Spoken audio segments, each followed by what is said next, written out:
Organization. Vice President. The Vienna Declaration and Programme of Action was adopted under the auspice of the United Nations. It led to the creation of the Office of the High Commissioner for Human Rights, the focal points of human rights within the UN, and set the United Nations at the center of the global human rights movement. At times of today, many believe that the United Nations itself should set the example for the rest of the world. Too often, however, we have seen that this is not the case.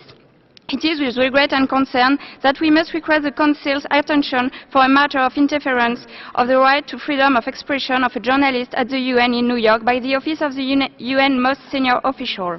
After covering the UN for more than a decade, on 19 February 2016, Inner City Press was ordered to leave the UN premises on 2 hours' notice in a letter signed by UN Under Secretary General for Public Information. The official reason given was that the journalist covered a private meeting. This meeting was held in the UN press briefing room, to which all press is ordinarily allowed, and the journalist immediately left the room when asked to do so by UN security. Moreover, the apparent harassment of Inner City Press appears to have commenced after it began covering a story concerning corruption linked to the office of the UN Secretary General.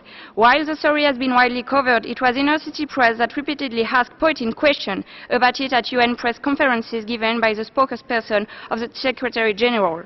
The timing of the first expelling of the Inner City Press journalist from the UN, then the closing of his office at the time the story was being covered, after more than a decade of covering the UN, at best seems suspicious and at worst a blatant interference with the human rights to freedom of expression by a body who should know better and set a better example.